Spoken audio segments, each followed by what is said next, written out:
Okay, so you're talking to a girl, it's going okay, she's polite, everything's fine, but something's off. There's no spark. It feels more like a polite job interview than an actual genuine connection. So the way most guys act in conversations is really like they're in an interview mode. What do you do? Where are you from? What's your name? Well, maybe not what's your name, like you want to know her name. But they're being extremely boring. And that's not a good premise. Like being boring is never nice in life. So why does this happen? Like why are you being like an interviewer? Why are your conversations so boring? It stems from a need to be liked, from a need to be accepted.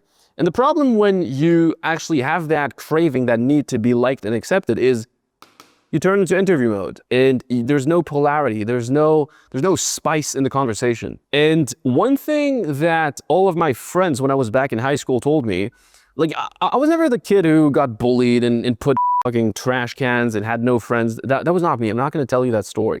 I was actually pretty social and I was really fun when I was around my guy friends. But one of my best friends told me this one thing. He said, Johnny, every time one of the girls enters the conversation, you become a totally different person. It's like you freeze, you don't make the same jokes anymore, you're not fun, you have a different personality. And that made me really understand that, wow, I'm being a different person when I'm around girls, especially hot girls. And that happens because I was scared of saying the wrong thing. And so the reason why your conversations are boring, why you're in interview mode, is really because you're scared of saying the wrong thing. Almost like you're being tested in school. And if you say the wrong thing, maybe someone will slap you or you'll get on the predators list in your country because that guy said something to a woman that's not 100% politically correct. I got into the news. I almost got in prison in some country whose name I'm not going to mention. And don't be me, but you can absolutely be a little polarizing. You can say things that are out of the norm. So let's talk about the 3-step flirting formula. And this is a really simple process to really have consistently conversations with women that actually lead somewhere, that don't end you up in the friend zone, and where you're not like just having conversations for fun. And I remember going to this dubstep electronic music concert in Switzerland when I was like 17 or 16. And if any of you were into dubstep or electronic music at the time, I was a huge fan of Skrillex. And so it was just dubstep music all along. And at the end of the concert, it was like the last 15, 20 minutes, I go up to this absolutely gorgeous girl and I just have like this 1-hour conversation about dubstep because I was too much of a pussy to actually tell her that I liked her and that I saw her in a romantic sexual way. And so what happens is, yeah, I talked for 1 hour about dubstep with her and she liked the conversation. And what happens after 1 hour of talking about dubstep with her is this random guy enters the conversation, within 2 minutes, kisses her and leaves with her. And so I'm just a nice dubstep guy, but I never built a real connection. I never created any sexual attraction with her. And so if there's one lesson here, don't be the dubstep guy. Don't be me.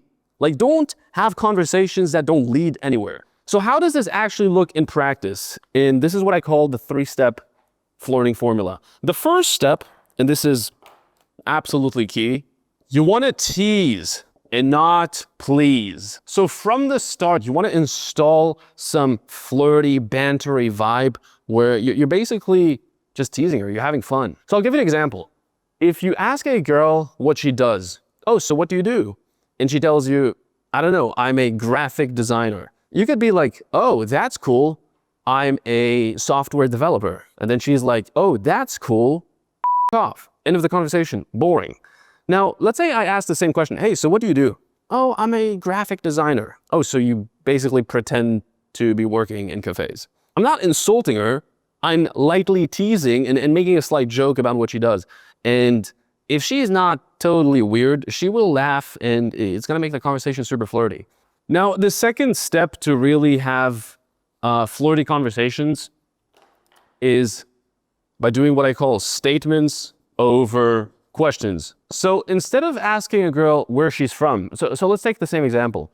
Oh, so where are you from? No, make an assumption about her. Wow, you look like you're Mexican. You definitely look like you're either from Micronesia or Nepal. And you can say something like totally off, which is gonna make it like fun. If she looks Swedish or Russian and she has long blonde hair and she's super tall, say something like, you definitely look like you're from Guatemala. Or if she looks like your most NPC Latina, big booty, juicy lips, and like a little Colombian girl, tell her, wow, you're Swedish, right? And you can act a little retarded and play with that, which is super fun. Do exactly that. Now, last but not least, and by the way, I'm making this video short because I'm gonna get some food and I don't wanna make this 10 hours long, but it's eye contact and silences, right? Because sometimes the sexiest moment is when you say absolutely nothing and you just look at her with a little smirk on your face. Like you could say a million things, you could do a million things, but sometimes dating and pickup is really not so much about the little technique or strategy, it's about doing less. Less is more. All right, so this is a bonus tip.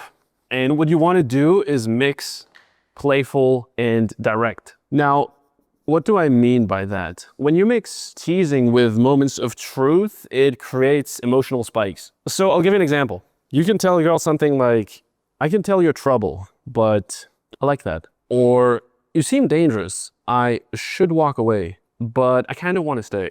And so really flirting plus that tease plus that spike, that's what creates this emotional roller coaster in the girl. And so here's your challenge for this next week. Talk to one girl. Could be a barista, could be a stranger, could be a friend, and flip the script. Like make a statement you would not usually say something that's slightly unexpected, slightly more sexual, slightly just outside of what you're used to. And that's gonna get you outside of your comfort zone. And by the way, if you're ready to stop playing it safe and actually become the guy women want to be with and women chase, then make sure you watch this video next, how to make women desire you. It goes into way more depth and it will definitely help you. Make sure you subscribe if this was helpful to you, and I'll see you guys soon.